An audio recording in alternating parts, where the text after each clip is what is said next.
Welcome, everybody. Give time for folks to stream in. We've got about 40 people coming already. This is great. Welcome to everybody tuning in on YouTube tonight for this year's Pittsburgh Civic Hackathon, brought to you by the Pittsburgh Tech Council and Rust Built. Thanks for everybody for joining us. We will get started shortly. For showing up tonight, people are still coming in, so find your seats, get comfy. We'll be here for the final pitches. We have 6 amazing teams that have been working this weekend trying to leverage technology to develop solutions, impactful solutions to some of the more pressing civic issues. I think you'll be quite pleased with what's been built, not only community, but solutions by a group of people that otherwise weren't that familiar with each other on Friday. The cadence of this event is basically about 100 designers, developers, and business people came together on Friday night and pitched an idea in a little 1-minute snippet. From that, the audience voted on that to see which ideas would become projects that would be worked on. And about 18 ideas were pitched. From that, about 8 teams were formed. And from that, we have 6 teams presenting tonight due to a combination of teams and one team pivoting. And so just the kind of natural order of how nascent tech is typically brought to market. The pitches tonight will be 5 minutes, and then each team will have 1 to 2 minutes to address our judges' questions. We have an awesome dais of judges tonight, and I want to specifically thank our mentors from the community that sat in on Saturday and Sunday and really added capacity, experience-based advice to each of our teams. It kind of was the whole cross section of our ecosystem here. And it's just inspiring to see them just leaning in and really catalyzing the ideas each day, both Saturday and Sunday. So we thank the community for all their support. It's been awesome to watch, not only kind of from an internal lens on how this event's been going, but just kind of the activity on social, the phone calls, and just the groundswell of support that this event has taken on. So can't thank you enough. It's obviously kind of prescient of and indicative of what's going on in our communities at large. So it's great to kind of harness this energy that people really want to lean in and help. And it's been great to kind of commune with a great group of people between what otherwise is kind of school and work. And they spent an entire weekend trying to build something bigger than them, bigger than us. So that's been amazing. Looks like we're at about 50. We'll still let people go in. On behalf of myself, Ryan, Gent, and Taylor, thanks for coming in tonight, for joining us for the final ceremonies of the 2020 Pittsburgh Civic Hackathon. This could not have been done without our great sponsors. So Ryan, I'll let you go. Yeah, and I just to reiterate what Kit said, it's been an impressive group of people all weekend, and we can't thank you enough for participating, the judges, the mentors. It's been amazing to see the work that's been done. But like Kit said, we couldn't have done this without the help of our sponsors. One is Okta, one of the world's leading identity security management firms. And Kit, you want to tell them about Shell Games? Absolutely. One of our hometown heroes. It's the largest education and entertainment video game production company in the United States. And it's headed by our friend Jesse Shell. So we can't thank them enough for their support. Also tonight, as the final ceremonies, people have been building these projects all week, and we have an impressive dais of judges to look through and judge them on their merit. The teams will be judged on 4 criterion. That is impact, hustle, how much they get done, design, and then teamwork. So those will be the 4 rungs that these ideas will hopefully move beyond this weekend. That's sort of the notion we want to see.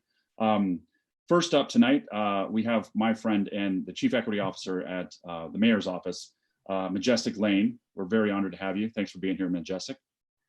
We also have Evan Rosenberg, the publisher of the Pittsburgh Business Times. Thank you, Evan.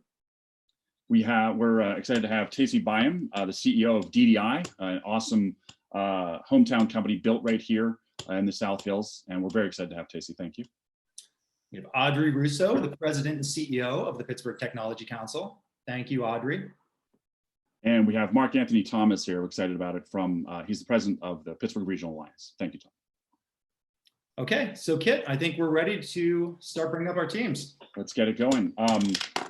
Okay, the first team that is going to present tonight, their project is called Legislation the Game.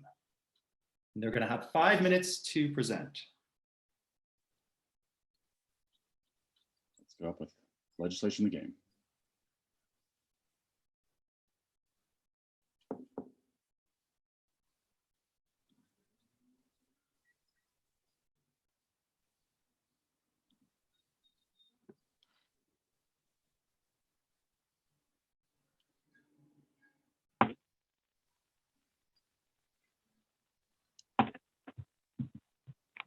Good evening, everybody. My name is Grant Van Ostrin, and tonight I present Legislation the Game. Tonight we are showing an issue in our attempts at civic education. We have built a low involvement gamification model that hopes to demonstrate some different approaches to civics and our particular differentiation in the market. We've reviewed a number of different markets and potential partners that we will get into later. I've had the pleasure of working with these three fine individuals this weekend in building a business case and marketing plan. On Friday, they went from hearing the pitch to developing a full-fledged analysis in 4 hours. I can't personally thank them enough. Hannah and I have been working on building the actual application. She did a good job of working within the requirements that I personally provided.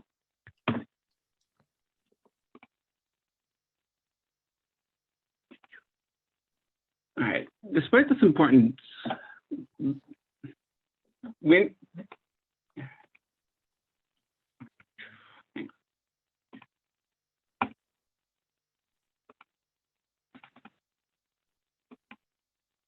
despite the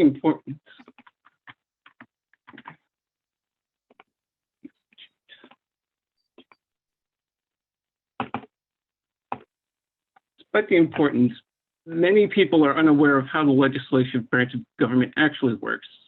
Numerous simulations have been developed to address the shortcomings to education, but these solutions are either simplistic for adult use or prohibitively expensive and complicated. We see issues with skewed political participation and the importance of citizenship. We seek to teach cooperation and activism in a classroom and a more fruitful environment. We did a review of the existing products. They proved to be either complicated and unreachable to a mass market, particularly grade schools. They also tend to focus more on procedure and writing instead of the actual voting process. We seek to build a simplified platform that is fun and accessible while conveying the essential details of competing interests in lawmaking and teach children how to cooperate in a competitive environment. Our product provides a flexible, robust platform for learning and experiencing how a legislation functions. The product will be accessible to anyone without a paywall or serious time commitments necessary to use the simulation. Here is a sample screenshot of the product we put together. Up here with the blue cards are the actual bills that people are voting on. In the red, we have our constituents' interests, and here we have the options to vote. Users have to decide whether this bill flows with their constituents' interests. They also have to consider how other people are going to vote and aim to be in the majority. There is a 3D chess strategy here. We offer a freemium model that will be accessible but also useful. At the base level, anyone can play. For a small fee, users will be able to host and use this privately. At a higher fee, we seek to provide modding support and provide card sets. This will be useful in terms of meeting people's needs and specific scenarios that educators may wish to use. In the short term, we seek to develop understanding of the legislative process from the beginning, in as simple as possible, but without being too simple. Long term, we seek to improve engagement among students and help them understand things in a very complicated environment. We've reviewed some of our competitors. LifeSim and eCongress are prohibitively expensive and complicated. They're not really designed for the grade school classroom. Blockcraft is more, maybe simpler, but it also focuses too much on passing the bill as opposed to focusing on Grant, your own. I'm sorry to interrupt you, but we have hit the 5-minute mark. I'm gonna have to stop you there and open it up to Q&A from the judges. Kit?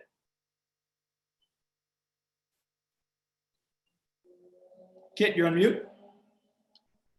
Awesome. Let's go to you, Majestic. Do you have any questions for Grant? Yeah, I guess my one question would be, how would you make it relevant to kind of the local environment that young people are in, or would this be more for kind of broader federal policy to understand that? And so, because you have different charters, you have different rules, different codes in all different cities. So if you were looking to take it to scale, that'd be extremely difficult. So were you looking to drill down, or do you want to keep it on a federal level?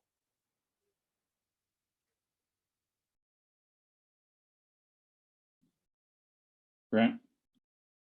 Well, simply because we're seeking to make it adaptable. Like at a base level, it will be simply federal. In a more, what's the word? Like, with the more higher fees, we can adapt this to anything that a school district would potentially need.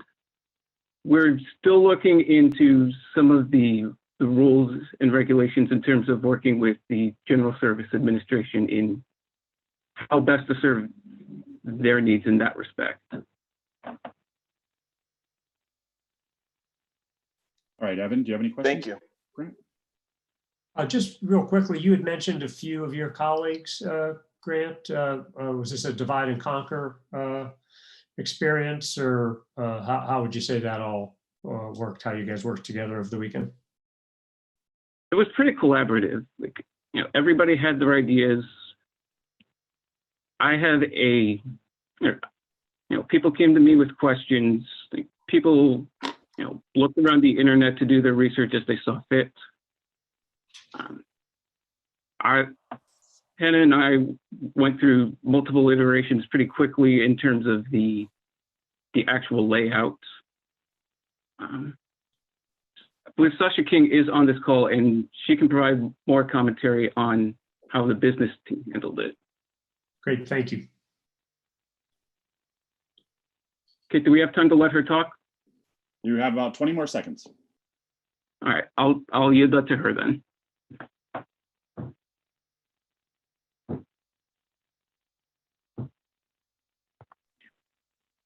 Sasha, if you're going to talk, just jump in.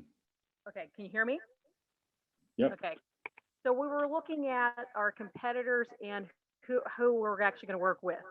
One of the things we decided economically was better to go with a freemium model, because most of our competitors have actually linked up with other organizations like the Annenberg Institute that works with politics to actually fund and develop a product like this. So if you actually go through the rest of the slides, we actually talked about possibly reaching out to the Heinz Foundation or other places for that reason. And we also worked on building an understanding of how, if we were going to develop a version that was paid for, of looking at the market.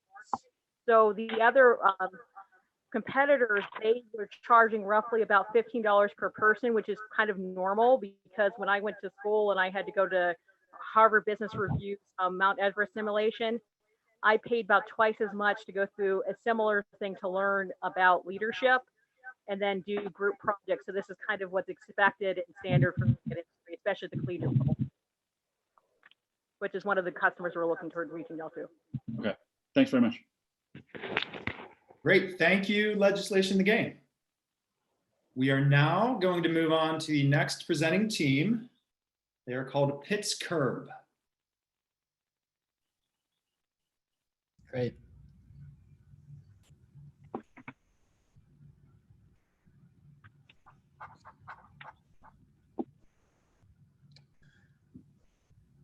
And can everyone see my screen? Yes.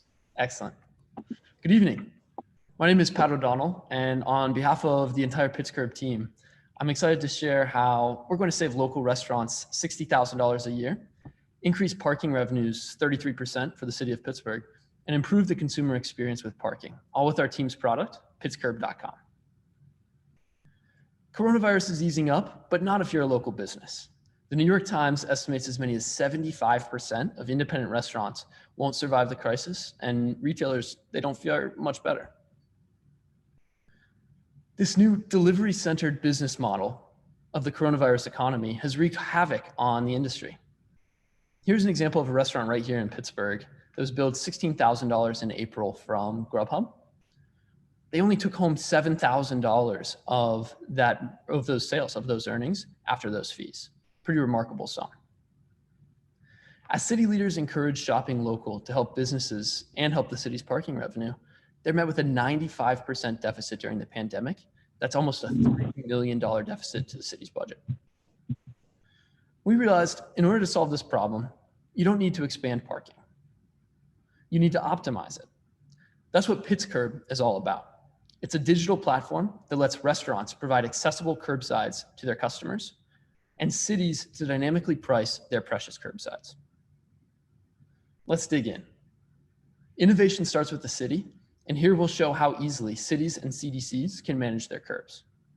We'll start in the central business district, right in downtown Pittsburgh.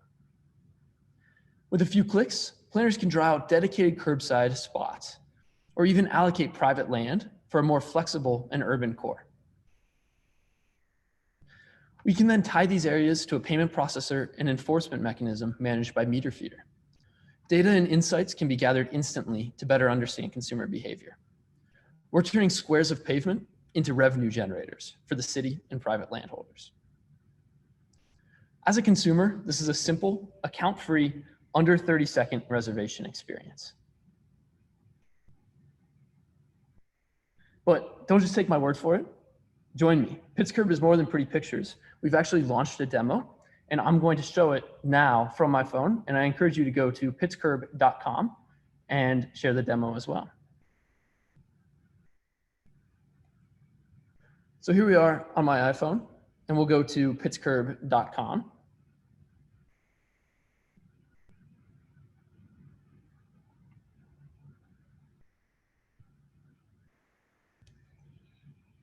And while our live demo isn't cooperating at the moment, we'll go ahead and go back because I think I can show this just as effectively from the PowerPoint. In addition to the customer side that you saw, there's also a restaurant platform where restaurants can easily manage pickups with a one-click interface that alerts them to a customer's arrival. From a technical perspective, this isn't just showy pictures. We have a team of engineers and designers with experience scaling these kinds of applications, and an emphasis on security and communicating with other platforms from the start. The business model of Pittsburgh is pretty simple. The city allocates spots, then citizens or restaurants pay $1 to access a Pittsburgh spot for themselves or their customers. Consumers get better parking, and restaurants and restaurateurs like Jerry, who's quoted here, are excited to pay $1 to enable their customers to access the curbside and to avoid the expensive third-party delivery fees of other platforms. Now, Jerry's not the only one that finds this valuable. We've actually had a chance to talk to over 20 different restaurants in the Pittsburgh area, and they all endorse Pittsburgh as a way to ease their curbside pains. We're also grateful to DOMI and PennDOT for their continued involvement in the development of this product. It's been invaluable to help guide us and provide feedback on how Pittsburgh can be instrumental in allowing the city to reconfigure its curbs. So in summary, with Pittsburgh, everyone wins. Customers have a better experience, small businesses save, and the city generates 33% more revenue with just a fraction of its spots dedicated to a Pitts curb. Now, what will it take to bring Pitts curb to life? We're lucky to have an experienced team. And so after a weekend of grinding through prototypes and business cases, we can confidently say it'll take a quarter. And to clarify, it's not a quarter you'd use in a parking machine, but $250,000 in funding to build out the Pitts curb app and about 5 weeks of development time to get to an MVP. So on behalf of the Pitts curb team, thank you for your time, and we look forward to your questions. Thank you, Pat. Great presentation. Kit, do you want to field some questions from our judges? Yeah, I'm going to go with Mark Thomas first. Mark, do you have any questions for Pitts curb that's now working, I just noticed? Have you looked at the overall market size or the amount of curb space that's in Pittsburgh? And does that drive the business model? Yeah, so we did a case study on the Lawrenceville neighborhood specifically. And in Lawrenceville, there are 187 spots owned by the city of Pittsburgh. And so what our revenue model looked at was dedicating 30 of those 187 spots to Pitts curb. And so that's where when you see that 33% increase in revenue calculation, that's if you dedicate those 30 out of 187 spots in the Lawrenceville neighborhood to Pitts curb, you would see that increase in parking revenue for the city. Great. Evan, Casey, do you have any questions for our? I'm good. Great presentation. Thank you. Casey?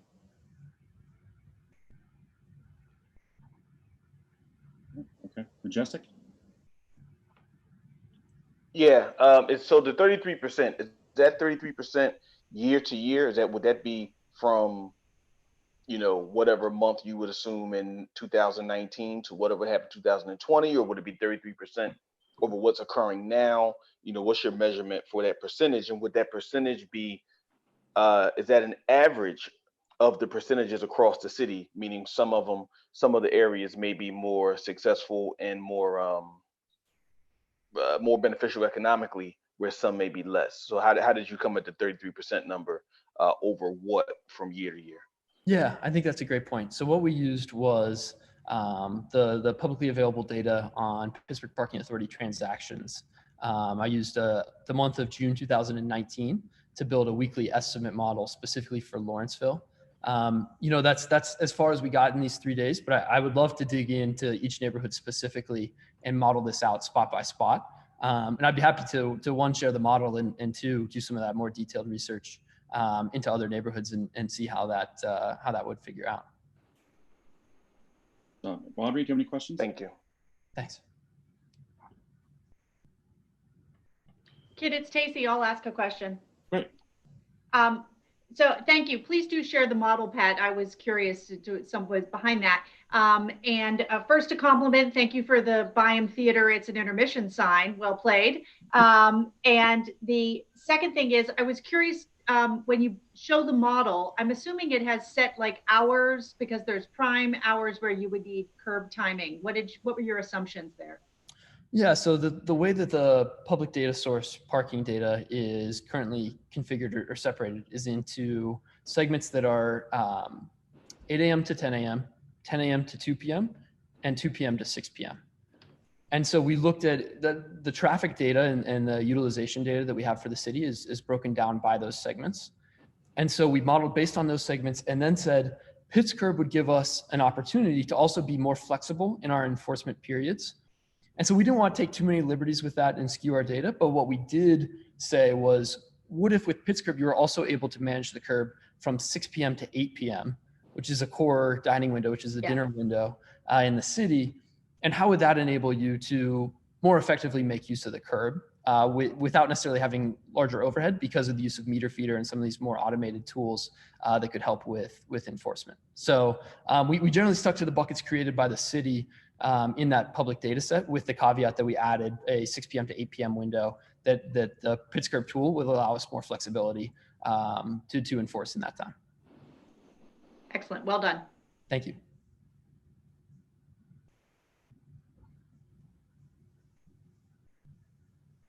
Okay, we are now going on to our next team.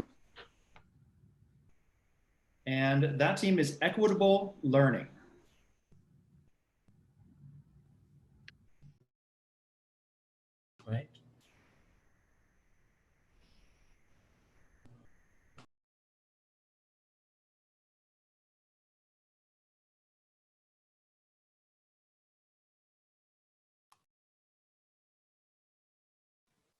Hey Banu, we cannot hear you if you're speaking.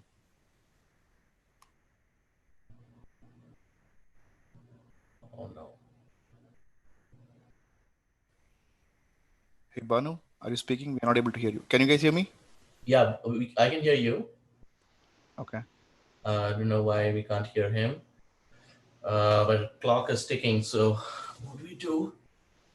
So Prahlad, do you want to share your screen? Yeah, we can yeah, sure. Let me do that. All right. Sharing my screen. Bear with us for a short second here while we get this up and going. Good afternoon. Thanks everyone for making the time to listen to our little storyline on equitable learning. Our storyline is based on the concept of alleviating math anxiety. Math anxiety affects 25% of university students and can detour individuals from STEAM majors. In fact, amongst various things that I teach a remedial math course at Carlow University, and I know how difficult it is for certain individuals to pass the course. So addressing math anxiety through story-based quantitative coursework, but— Hey, guys, hear me? Hey, Prahlad, I can take over. I'm sorry. So again, we are addressing math anxiety. I'm sorry, guys. We are addressing math anxiety through story-based quantitative coursework. So I'll be strictly sharing my screen. I'm sorry for this confusion.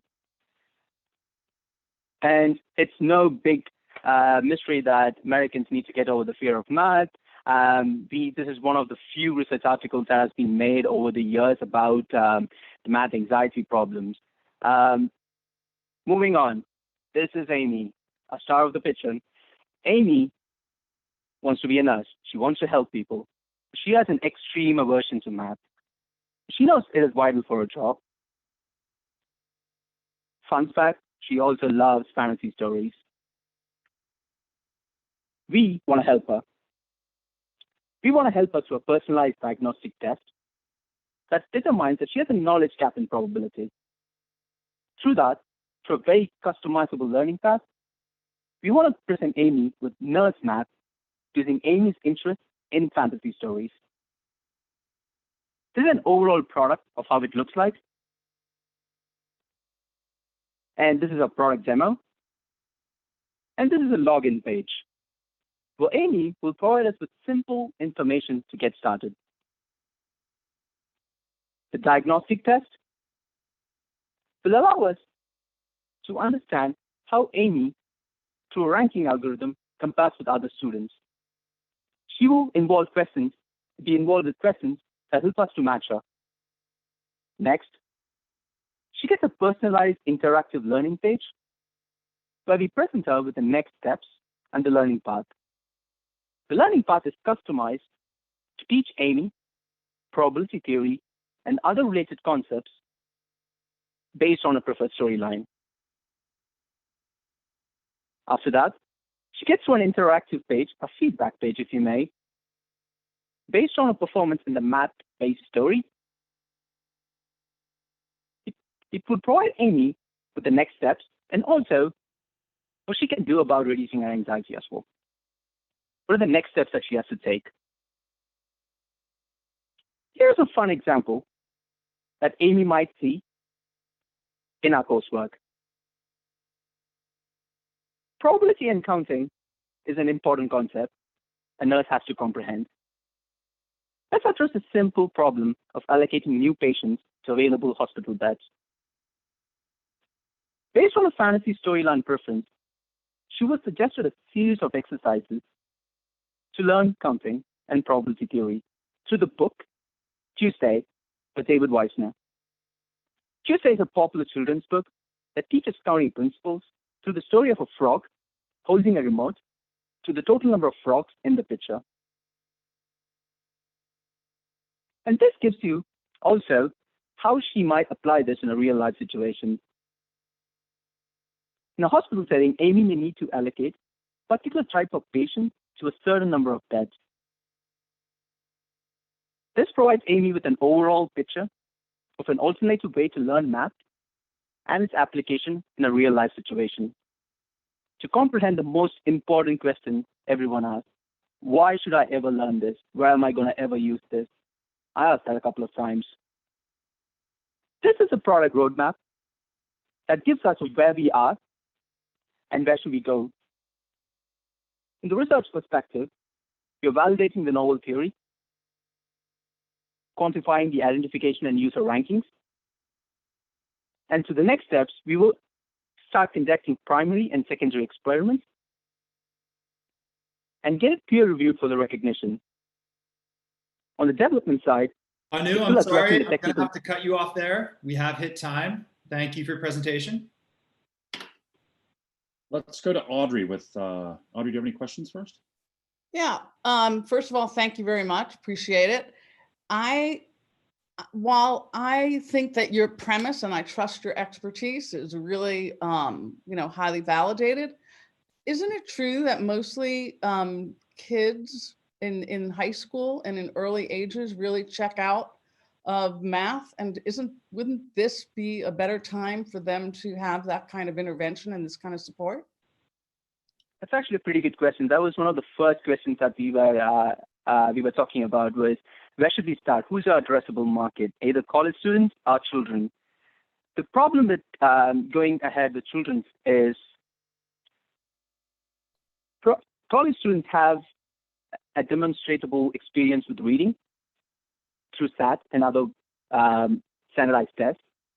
When you present math in a reading-based format, the problem is if they go wrong in the second question or the third question, they might not be sure if they went wrong in a reading perspective, in a reading comprehension perspective, or a math perspective. This can be subsequently alleviated through multiple screening procedures. But again, a student in a college environment could be able to better explain what they're going through in terms of verbalizing their thoughts at this present moment than the children. So we thought that we could address first the college students and then go about how can we solve this at the children level. And I agree, we have to solve it at the basic level, start from the bottom. Awesome. We have time for one more question. Judges? Wait, for me? No, for any of the judges. Tacey, Mark, Majestic, Evan. So over the weekend, if anyone else doesn't have a question, I was going to jump in. So Tacey or Mark, do you have a question? No, go ahead. Go ahead. So over the weekend, did you have a chance to talk to students? Did you test this at all over the weekend? Or are you basing this on your expertise that you have in terms of your academic leadership? Sure. We have an in-house expert. Prahlad, do you want to take over? He's a professor. He has conducted many experiments and is teaching courses at Carlo. Yeah. So, yeah, sure. So I'll just briefly take that. Basically, I know about the system that is in place at the university level to deal with remedial math needs, right? And I had a sense for, the current teaching method and where my students are failing. I've taught over 100 students over the last couple of years, remedial math coursework relating to the subject matter that is close to us. And so, it made sense to firstly address that college market because it's there is a system in place to deal with remedial math needs. But secondly, in terms of testing it out, we have not reached out to individuals, but we plan to by using a structured survey approach, by designing specific problems taught with the traditional approach as opposed to our novel story-based approach, and to get feedback, right? So now whether this study can be done live without paying our participants, or whether it would require some payment from the participants remains to be determined. But that randomized controlled study of sorts would allow us to get a sense for whether this story-based learning paradigm actually works. Okay. And I noticed Tacey had a question, one final question. I did not, so thank you. If we're out of time, I'm fine. Okay. Great, thank you, Equitable Learning. We are now going to move on to the fourth team, PopCan.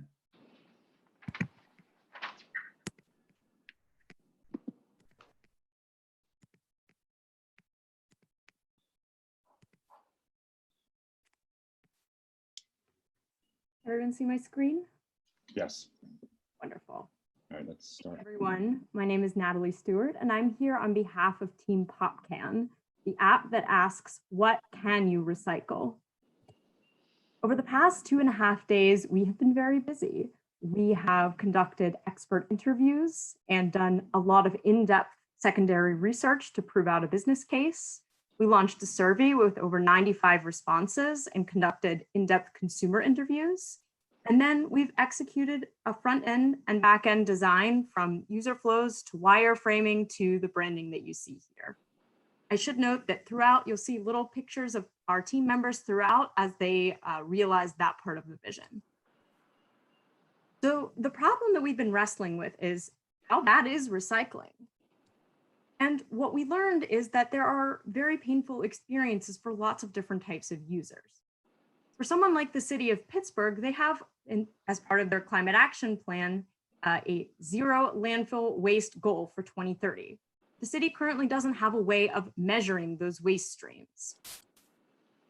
We also know that material reclamation facilities only can often reject 25% of recycled items due to contamination. And then waste haulers have a very complicated relationship with municipalities. Governments are left to negotiate with large national companies, and both entities are only required to update residents about changes in what materials they accept once a year, despite the fact that recyclable materials markets are very fast moving and change fairly frequently. So who would be a person that would be interested in using PopCan? What became immediately apparent in our interviews is that even the most responsible and fastidious recyclers find information around what they can and cannot recycle confusing, unavailable, and oftentimes late. From our survey, we know that actually 80% of people always or usually recycle, but 75% of them want help with how to recycle and what they can put in their bins. And we also know that contamination is a real problem because 30% of people are still recycling their pizza boxes. Recycle pizza, guys. That contamination bears out in the way that people make decisions. So we see that people either throw their unclear materials in the trash or they put it in the recycling bin, which is equally problematic. So that's brought us to PopCan's 2 value streams. And what we think is that PopCan provides residents with instant and highly updated instructions to enable them to translate good intentions to effective action. And the data that PopCan provides also is an incredibly valuable resource for cities and municipalities to be able to understand the quantities of different types of waste streams, how that could potentially be monetized, and perhaps what communities need to be better served in the future. We've had a number of conversations with nonprofits, government entities, and corporations who are already excited about the premise. So let's get into it. How does this work? Well, we've set up a front end and back end with some highly technical expertise on our team. And the two communicate together so that we can ask queries about material type and also the shape of material and the type of packaging. And you can look more into the research that we conducted in the GitHub link or in the annex at the end of our presentation. When we were designing the actual app, what was most important to us is that it functioned for how people actually recycle. So you can follow along by scanning the QR code on your screen. We know that people who are recycling, if you're a Pittsburgher, you have sour cream all over your hands because you've just eaten a mountain of pierogies and you're not scrolling through lists to find what is and is not recyclable. So in the prototype that we've built, and the GitHub shows the actual code behind all of that, our front end, you can input your zip code and then the database will respond with the specific rules that correspond to your municipality, such that when you take a picture of an item, the app responds with either A, yes, you can recycle it in your bin, and it might provide a tip how to clean it. B, the materials have to be taken to a secondary site, and it'll give you a list of where those sites are closest to you. Or C, that it actually has to go into the bin, and then we provide ways to perhaps avoid that type of waste in the future. So As you're continuing to see and thinking about all the different ways that our behaviors are changing with waste, we open it up. We've been a team of 7, and I hope that they can also speak to some of the different elements that we talked about today. Thank you, Natalie. That was right on time. Good job, and thank you, PopCan. Kit, do you want to open it up to the judges? Absolutely. Majestic, do you have any questions? Yeah. In some of your looking and talking to folks about how often they recycle, how would you make sure that you get to folks who don't traditionally recycle, and so that it wouldn't be skewed as far as the information's getting out there, and making sure that municipalities get the correct information and the correct data around how people are conducting themselves regarding recycling? Absolutely. So that's why it would be key to bring in partners at the municipal level. I live in Millvale, and Scott and I've spoken to our sustainability coordinator just as an anecdotal piece. Also, some of our nonprofits like Pennsylvania Resources Council and CCI that do work in lots of different communities, some more underrepresented than others in terms of where they fall on the socioeconomic spectrum, and are going actively, well, not actively at this point, but have gone into people's homes to do all sorts of sustainability retrofits. So that civic partnership base is really critical, and absolutely we conducted a survey over a period of 1 day. So we definitely would have to do a very more robust sampling. Thank you. Okay, Tacey, I see you have a question. I do. So well done, team. And this is a problem I just had myself this afternoon going, can I recycle this piece? So it's a popular question. My question is, how do you plan to make money off of this? And also I'm thinking you're going to need frequent updates as changes occur within different municipalities. So if you could address both those for me, I'd appreciate it. Absolutely. I'll address the former, and then I'll boot the business question over to Stacy. Okay. With regards to updates, it is a human problem.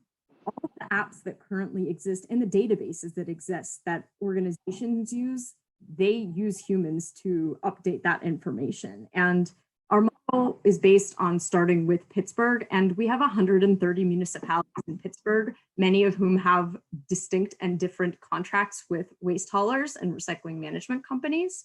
So that is an important place to start. And it's a problem that all people in the recycling industry are facing because the information simply does not get updated. And with regards to how it could be monetized, Stacy, if you wanted to step in, Stacy or Carol? Sure. Carol, you okay if I go? Yes. So what we see potentially, and this is going to be part of our conversations with the waste haulers, the cities, and the MRFs, would be a service fee. Because the idea is that they're suffering after accumulation takes place in the community.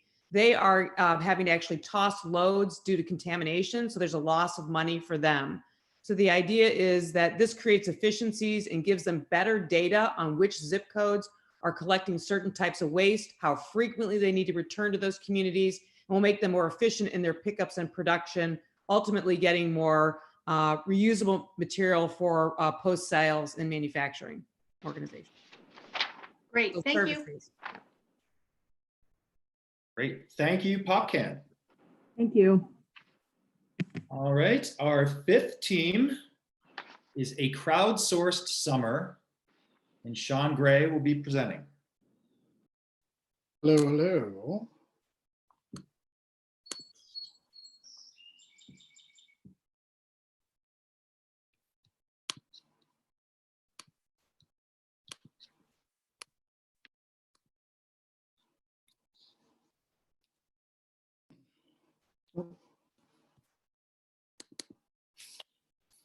Hello, good evening, everybody. Sean Gray here with a crowdsourced summer, expanding access to opportunities for our youth. If you have any kids or know anyone who does, you know these are extra stressful times around the house. It is hard to imagine working at home and living at the same time. Our kids have been homeschooled and cooped up inside for about 2 months, waiting for summer break to begin. We are all looking to get out and take a little break. But now that it's just 4 weeks away, the summer breaks with the heavy weight of COVID-19 hits again as camps, pools, summer programs, and community centers disappointingly close their doors this season. Even before COVID-19 brought devastating blows to our society, there have been significant achievement gaps between children from high-income and low-income families that grows even more during the summer, called the summer slide. The impact of the summer slide contributes to a more pronounced achievement gap. Research has found a link between socioeconomic status and the loss of reading skills experienced over the summer. Studies also show older students lose more over the summer months than younger. High-quality summer programs provide a way to avoid the summer slide. But now, in less than 4 weeks, with over 30,000 school-aged kids, K through 12, who will be out of school in Pittsburgh, and all of those programs that will be closed, Pittsburgh youth and their parents need to quickly find substitute activities today. The 2020 scientific study found that engagement in sports and physical activities developed significant confidence, competence, character, and connections, while arts-based activities provided an opportunity to be creative and engage in self-management. The world has fundamentally changed. This solution came to life for the hackathon as a way to address the immediate needs of all of our youth, including the now ever increasingly economically disadvantaged. We had research groups, focus groups that were conducted with parents and teens separately to find out about their plans for the summer activities. Since there is less existing summer programming than there is for younger kids than 12, we were focusing on the teenage group. A survey supplemented the focus group discussions. One parent runs a week-long summer camp hosted by the Pittsburgh Police Department for teens. This camp has now been canceled. What are those kids going to do? A mentor's 10-year-old son was going to a basketball camp, but now that was canceled as well. So what do we do in Pittsburgh for our youth? We are solving for both. We created a crowdsourced summer. To address this immediate problem, a free platform to share and explore information about diverse opportunities for our youth. This can ease your stress and increase a child's activities by being a resource in the greatest time of need. This online platform will share information about opportunities for our youth that are available now. When you can't think of another activity to do with your kids, somebody else has already done it for you. On the left-hand side of the page, this is our landing site, where the user will come to learn a little bit more about the program, but the first experience is seeing the crowdsourced summer share and explore opportunities, submit an opportunity spot. This is a place where any user is able to submit an opportunity that the user knows or runs him or herself or theirself. You can also browse for opportunities by word search and filter opportunities by grade, location, cost, time, et cetera, et cetera. These are some of the programs that we intentionally found that are diverse, inclusive, and equitable. We are interested in working as a team, as we've shared a little bit earlier. We have an amazing design team that created this website. We have a research and end user focus team that was able to conduct those sessions and bring us the information back with content supplying this proposal or this pitch. So thank you, Sean. Oh, perfect timing, Sean. We're just over 5 minutes. Thank you for your presentation. And now Kit's gonna open it to the judges. Judge, I'm gonna ask Mark if you have a question first. I do. I have just a general question. Have you all looked at what the volume of events may be this summer or experiences, considering where we are as far as managing the public health, and if the site is really equipped to manage that appropriately? So there is on one of the on the submit page, we have a field that has a risk factor. Is it a no contact, social distancing, or full social distance, or it sort of gives a scale of the user being able to make that decision. I didn't zoom in on it, but it is there. Awesome. Yeah, sorry. No contact, social distance, or full contact. Okay. Yeah. And then it shows up on each submission. Okay. Reg, does anybody else have a question? Evan? Casey? Oh, Majestic does. Yeah, just really quickly, Sean, what is the, how do you make money off of this? How would you scale this? And is this the assumption that even in a post-COVID world where the challenge has subsided, that you would still be able to use this as a means to act as a go-between for families and opportunities? Yes. So ideally, so the concept came from seeing the differences between the summer gaps, or the summer slide, and the gaps between the end of the year and the beginning of the school year. So it's been sort of ruminating in my mind for a while. This opportunity to pitch came up a few weeks ago, and I started to think about it a little bit. And the crowdsourced summer, because of, and Mark, to your point, we don't know. There are so many different health issues and safety and sort of the public social distancing. We don't know what's available and what activities are actually going to be open. And a lot of them are changing to virtual opportunities. And as that happens, more programs will be able to sustain themselves in the fall and be able to do it on the weekends. So I think that the capabilities of this website, this is just the beginning of it, just to hit a quick fill a need immediately.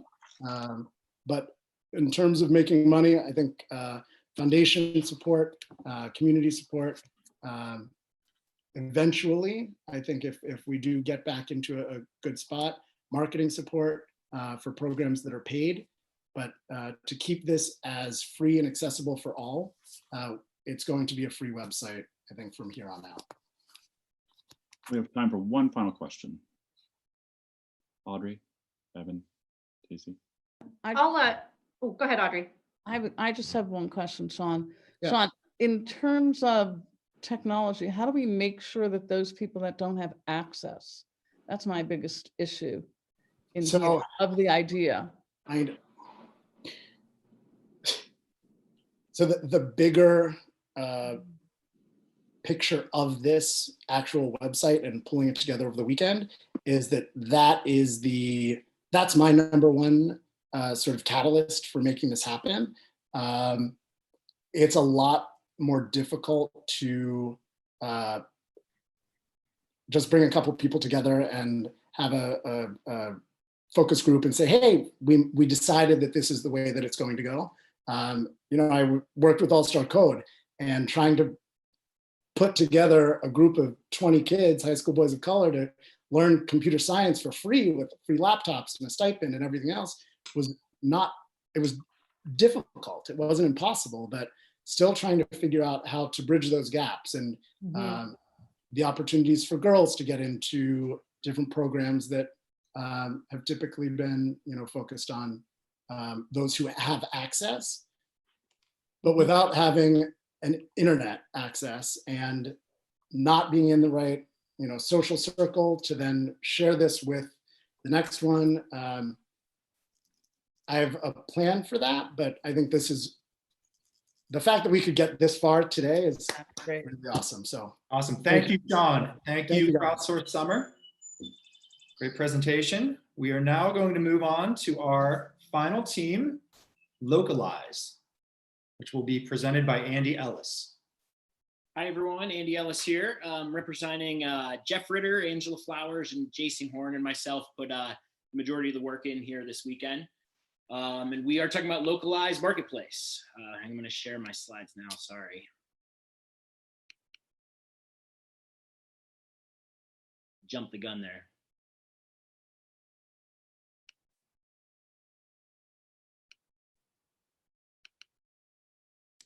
Here we go. All right, we're going to be talking about localized marketplace. So, all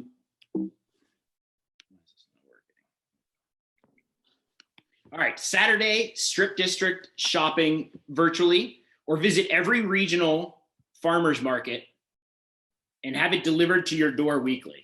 Oh boy. Ask yourself, who are you rooting for to solve for the last mile? Is it our neighbors, vendors, customers that all live within that last mile? Or is it some bald guy that lives out in Seattle? I joke, but you know, I want you to who remembers Schneider's Dairy Farm, your local grocer, your neighborhood dry cleaners? They used to deliver, right? No problem. How did you pay? You used to pay the bill at the end of the month. It was all touchless, right? They knew where you lived. They knew who you are. They saw you around the neighborhood. And we can use the same technology to get back to that and actually shrink the supply chain, concentrating vendors in geographies, concentrating consumers, and making deliveries. So what's been happening in this current environment in the coronavirus world? We have vendors locally that are looking to platforms like Mercado and Toast, and it's leaving people frustrated. You have gig workers. They're not winning from this. The vendors do slightly better, but the platforms are really winning. On the other side, you have consumers, customers that want things delivered to their door. But a lot of times they don't know about Mercado or Toast. And when they go there, they're lucky if they have one or two options to get delivered locally. Then you have these high demand, non-discretionary consumer things like East End Brewing Company. They're able to charge consumers $10 per delivery, and people are very willing and able to pay it. But you can't have a local company that makes really interesting salts added to the order. You can't have a local tea company or a local honey company added to the order underneath the same delivery. And we want to try to change that. What's happened is mom and pop stores have been left in the lurch. Before coronavirus, we had some really interesting niche areas, like Harvey was aggregating farms and CSAs and having them delivered to your door. That was really great, but we need to do better than that, and we need to move on past that. Using tools like Shopify and shining a light on marketplaces like Harvey, we can build a geographically unique marketplace that allows you to go virtually shopping. We all saw these long lines for the food bank. And I want you to think, if you're downtown Pittsburgh and you take a $25 Uber ride in any direction, we think that we can actually start delivering within those ranges. Think about all the food deserts you can reach in a 25-mile Uber ride from just downtown. We need to aggregate to get there, right? And I also saw this in my favorite publication. The Pittsburgh Business Times talked about Paragon Foods just got $3.8 million to try to answer for getting farm to food delivered. Not delivered, but curbside for people in need. All of these people should be able to be reachable within, again, that 25-mile or $25 Uber ride from the downtown area. So we have people like the U.S. Department of Agriculture stepping up and helping Paragon Foods. So we want to build a two-sided marketplace. It's doable. It is difficult. We think we can build a platform and we can utilize partnerships. And we've had conversations with people that you see on the screen right now. The thing that's most exciting to me is we've been talking to Pitt, Ohio. They're interested. They have U.S. Cargo that actually has a courier service. Everything that you have delivered to your door is typically a 1099 contract and a gig economy employee. U.S. Cargo and Pitt, Ohio are Pittsburgh based, and they actually employ people here, and they want to get engaged in this, right? So we already have aggregators and people that are using technology to better serve customers to get directly to the consumers. What we are proposing is that we all speak to one another to create a two-sided marketplace. If you think back to the slide where I showed a few things from the strip district, we believe we can aggregate those, get them delivered underneath a more consolidated delivery and distribution pattern. If these conversations between Pitt, Ohio and Harvey and a few others, East End Brewing, go well, our next step, get our friends and neighbors signed up. We get our local favorite businesses signed up, and we can stop feeling bad about supporting Jeff Bezos. Andy, I'm going to have to cut you off there. Thank you. And very smart to put a Business Times article in your presentation when we have. Yeah, I missed the Byam Theater though. Sorry. Good pandering. Good job. Okay, Kit, do you want to talk to our judges? Yeah, let's ask if Evan has a question. Yeah, thanks for reading, Andy. I appreciate that. So we didn't see much on sort of the user interface. Yeah, either way, either customer or vendor. What? How do you see that working? To start, we really focused a lot this weekend. We did have Angela Flowers, who is more technical, and she had fun kind of working in the business development and planning side with us. She was our only technical member, and we started to chip away at it. Two-sided marketplaces are pretty difficult, even if you're just integrating APIs. But the way that we see doing this moving forward and doing it very quickly is the partnerships that we've started to cement and the meetings that we've started to set.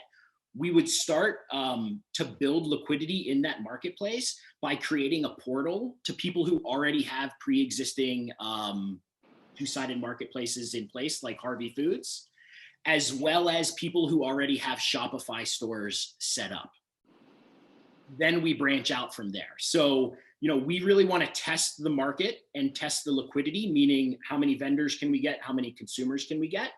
Once we test that, then you start to build on the technological portion of it. Great, thank you. Kit, can I ask a question? Hi, Audrey. Hey, how are you? Good, how are So you? at the macro level, this is, this sort of gets to my heart. The one thing that I hear are you're running two parallel tracks. You're running one to make sure you put up a picture of the Greater Pittsburgh Food Bank and the line that made national history. And then you also talk about like people like myself who would never go to a store, but totally would buy into you aggregating all my purchases. So it feels like you're running two rails on this. Yeah, not at all. And not at all. Okay. Here's why is it's complex, but when you're building a two-sided marketplace and you have sellers and buyers coming together, the more liquidity, the more vendors, the more buyers, the more distribution that is happening, then multiple people can benefit. So I personally like the idea of using this marketplace as a not-for-profit, right? It is really bringing buyers and sellers together. And what happens is if you're aggregating all of those deliveries, Paragon Foods and the food bank, that you need to go pick that stuff up, right? But if you have enough deliveries going out within certain geographies, the additional cost, the marginal cost of making those additional deliveries comes way, way, way, way, way down, right? So we need to bring all of the nonprofit and anything that needs delivered. If you aggregate it, marginal cost comes down, delivery is easier. I just was concerned that we're going to reach all kinds of people. Okay, thanks. Any other questions from our judges? Majestic. So just for clarity, following off Audrey's question. Yeah. Are you saying that you would kind of leverage the paying customers to get to folks and dealing with food deserts and those kind of challenges, or are you engaging those folks to kind of shop as well, or just trying to make sure I understand? Well, to me, Majestic, it could be a little bit of both, right? You're the more vendors that are on the platform, whether they be for-profit or nonprofit, the more consumers that are on, you're distributing those costs more and more. So each truck that's sent out for delivery. So if you're in a food desert and you're benefiting as the result of a lower marginal cost because of the liquidity, because of all the vendors and consumers that are delivering, right? So Paragon can make those deliveries easier and cheaper because the marginal cost is down. And if they want more stuff, they can order more stuff, and that the cost of the delivery comes down. Okay, thank you.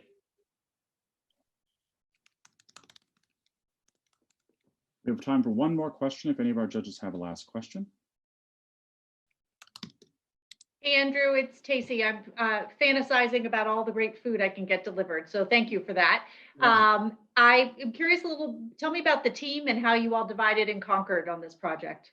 Well, so we focused a lot of time early on. I'm super not technical. So like Angela has a technical background and was trying to help me understand APIs and how Shopify, you can use that to, integrate it into a platform. So then we had to try to weigh the difference between, do we present something that we think we can do easily with low tech, but some tech, or present a really big grandiose vision.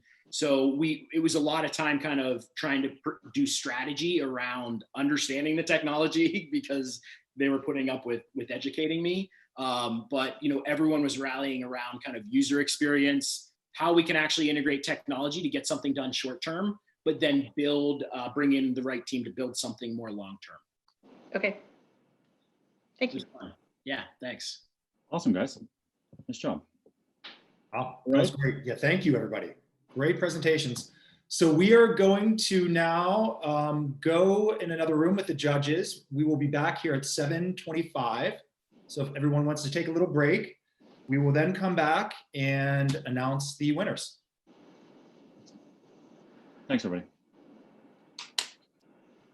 We'll go deliberate and we'll be back in 2 and 2, 17 minutes. Taylor will be taking care of you with messaging and some music. Judges, please join us over in the room that you're invited to. Okay, this is Audrey. You want me to start? First of all, can everyone hear me? First of all, it's incredible what you've done in a few short hours. Yeah. I am really impressed. I did a little going back to memory lane with Kit, who is actually the origin of all interesting things that have spawned in Pittsburgh trying to do creative stuff. And we went back, I don't know, 6 years, Kit, maybe? 8. 8? Oh my gosh, 8 years of trying to spawn innovation through doing these kinds of things through startup weekends, et cetera. And I got to tell you, this was terrific. And the fact that we were able to do this virtually, I can tell you that, talking to Ryan and Kit, a round of applause for them going out on the limb. And behind the scenes is Taylor. And Taylor is on our team, and she has been the wizard behind the magic, making sure everything happens. So really want to give a big shout out. But to tell you the truth, the amount of focus in terms of the problems that you're trying to solve were real. They matter to all of us, every single one of them. There wasn't one that any of us thought was sort of outside of the rails of civic engagement and the importance of equality and making sure that we're including people. So some of you had more technical capabilities in terms of building things out, which is totally fine and was great. I think everyone pulled together cohesive teams. And to tell you the truth, I think all of us would like to see these teams actually go forward, all of them, no matter who. And I'm not just saying everyone gets a medal, everyone's a winner. I'm really saying that I think there's an opportunity for us to support these ideas way beyond what we're finishing up tonight. So thank you for that. And I think I'm representing a lot of the input that I've had with my fellow judges. So thank you. Who am I passing the baton to? Yeah, we're going to go over now to Evan. What are your thoughts on the presentations? Yeah, I would just echo Audrey. Remarkable amount of work in a very short period of time. This is my first hackathon done live or virtually. So I was most impressed with not only the ideas and the concepts and the collaboration, but the outputting of the ideas. What we saw in terms of design in most cases was really impressive. And so again, I would echo Audrey's words and thank Kit and Ryan for doing such a stellar job. And thanks to each of you for participating this weekend to make Pittsburgh a more equitable and better place. So thanks so much for having me. Great. Thank you, Evan. Mark, what were your thoughts on the presentations? So first, I enjoyed it. I've been involved in a number of hackathons and startup contests, and you kind of never know what you're walking into. Why this is special to me, like I spent a lot of my career before I did economic development work in the civic tech space. And so, social entrepreneurs are very passionate people who really are big on their ideas and with the right tools can make great businesses. And so I was really impressed and was just happy to see in such a short turnaround how great the ideas were, and look forward to sharing who we selected. Thank you. Great, thank you, Mark. Tacey? So I'll fall on the bandwagon of admitting it was my first hackathon as well, but I can't believe it'll be the last.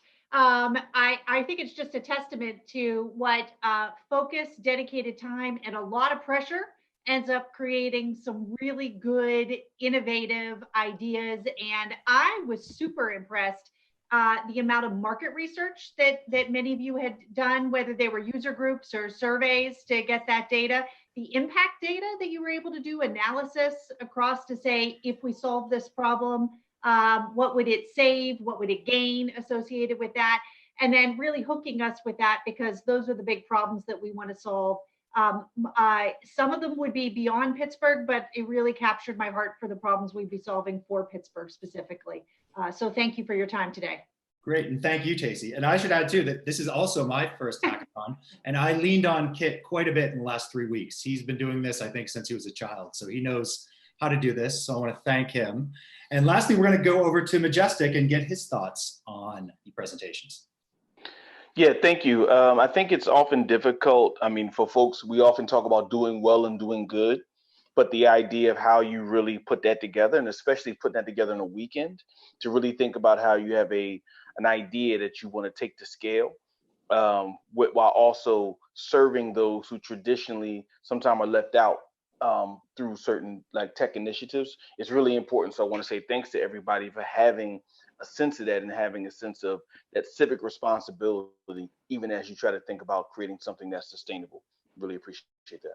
Great, and thank you for your time, Majestic. And while we have you up, you are going to be announcing the third place finishing team. So for third place, I want to announce Crowdsource Summer. And I want to definitely say that given where we're at and given my role as Deputy Chief of Staff and Chief Equity Officer, the role and the space for young people to be able to have great opportunities is really the hallmark of a city.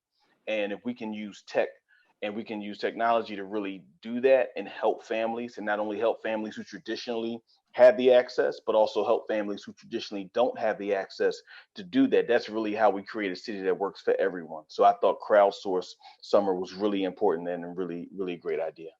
Thank you so much. I appreciate it, guys. Great. My first one also. This is an amazing experience. Thank you. Good job, guys. Congratulations to Crowdsource Summer. Okay, Sean, if I could, I'll send you my email in the chat, but I have a friend who's already done this in Florida, and it's all over Florida. So wow, beautiful. There's models out there for us to bring in. Awesome. Thank you, Tacey. Okay, Evan, who is the second place team? It is my honor, and not just because he said our publication is his favorite, but in second place is Localize. Congratulations, Andy and team. Awesome. Thank you so much. Absolutely. I think, you're really onto something here. We're living in a whole new world, and the idea to support our neighbors and our local businesses, and to not just worry about that guy out in Washington, I think is extraordinary. While you have work to do on the technical side of things, absolutely. The judges, I think, unanimously were inspired by your vision and your creativity, and we all look to contribute and help where we can. So thanks so much for the concepts and the ideas. Congratulations, guys. Yeah, thank you so much. We're going to push it forward, and enjoyed my first hackathon as well. So very cool. Thank you. Hey, thank you, Evan, and congratulations to Localize. Congrats to those teams. Hey, I just want to take, I know you're kind of waiting with bated breath on the winner, but I want to seriously thank all of our amazing judges. Please give a round of applause for their awesome talk. Thank you very much. Thank you very much. Thanks to our sponsors, Okta and Shell Games. Thanks to Twilio for stepping in. Thanks to our amazing mentors for spending their time on Saturday and Sunday over the weekend and catalyzing the ideas. Thanks to both Pittsburgh Tech Council for being a partner of mine, Russell, on this. And thanks to everyone in the community that is really taken this crazy idea and run with it for the better good. So that's all. Just thank you very much, everyone. Great. And now we are going to bring up Tacey Byam, and she is going to announce the winner of the 2020 Pittsburgh Civic Hackathon. Okay, everybody, drum roll. You got it? We're doing it? Drum roll. Woo-hoo! All right. So if you can't call Localize and have all your favorite things delivered to you at home, instead, you're going to get in your car and need to find a parking space, and you will need to use Pit Curb to enable to get a good spot and get in and good out. So congratulations to Pitts Curb. Woo! And it's not simply, Evan, because they were pandering to the Byam Theater there as well. But here's what I liked. Number one, you really did hook with the business model and the data that you have, how it would be helping in three. I see it like the value triangle, because it's helping Pittsburgh get better revenue. It's helping the restaurant owners themselves and the user experience at the same time. Because how many of us have had things get cold as we were going around? You really hooked me with that. Had close to a usable demo, so I wish I'd been able to spend more time on that, but I feel confident there's something there, and the design looked clean and fresh with respect to that. So congratulations to the Pittsburgh team. And I want to see this in action as soon as we're all able to get out of our houses more frequently. That'd be great. Thank you. Thank you. On behalf of the whole team, thank you. A lot of people worked really hard on this. Congratulations. Yeah, Pat, you want to say a few words? I mean, I think just exactly what I just said. You know, the fact that we had teams of, designers, engineers, storytellers that all busted their butt over the last 3 days is really a testament to their dedication to the city of Pittsburgh and to solving what's a problem that hopefully we can solve in Pittsburgh and then maybe take elsewhere and solve, in this crazy time. So, I had a chance to present, but it's really on behalf of these crazy talented folks that did all the incredible work this weekend to make it happen. That's what's up. Hey, those are the winners of this contest. And I can't thank everybody enough again for their energies, their talents, their commitment, and their grit this weekend. I will be reaching out to all of the team leaders about how we can help take these ideas and move them forward, because they're all impactful and they're all worthy of consideration and more capacity. Some stuff that the winners will get, they'll be appearing on the Business as Usual show, an upcoming episode, so they get featured. We'll connect you with as much capacity and connections in the region as much as possible. But do me a favor. This notion of this weekend that you took kind of a flyer and pitched an idea, rallied a team, went out and validated and built stuff. Please take that into tomorrow and beyond. That's the only way that this stuff's going to change and we're going to get better at this. So without that, thanks very much, folks. Bye. Thank you, everyone. Hey, we have an after party. DJ Nate the Barber is going to live DJ for us on his Instagram. We'll share that. We're supporting the Pittsburgh Food Bank with our official event tee. So we're going to have a custom t-shirt. We had a custom t-shirt made. And there's DJ Nate's Instagram. Please join us and hashtag PGH Civic Hack. We have the tee. It just has the logo and it says, "I built something remotely meaningful" on the back. Hopefully commemorate your involvement and be a good reminder to see everybody when we can be outside. Thanks so much. Please stay in touch and please stay together. Thanks, guys. Thank you, everyone. See you on the gram. Thank you.